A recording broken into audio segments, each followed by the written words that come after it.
میں آپ صلی اللہ علیہ وسلم تشریف لائے،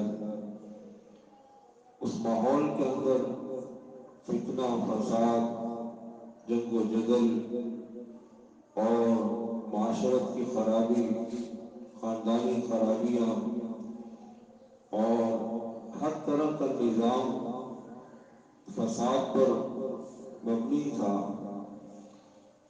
تو وہ سارا کا سارا نظام آپ صلی اللہ علیہ وسلم کی رحمت سے وجود کے اندر آیا، بہتر بنا۔ آپ علیہ السلام کی رحمت سے وہ سارا نظام ٹھیک ہوا۔ علماء فرماتے ہیں کہ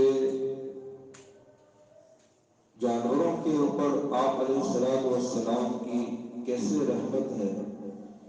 فرمایا کہ آپ علیہ السلام کی برکت سے جو جانوروں کے متعلق احکامات آئے، کون سا جانور حلال ہے اور کون سا جانور حرام ہے، یہ آپ علیہ السلام کی ان کو رحمت کے صدقے میں یہ چیز میسر ہوئی۔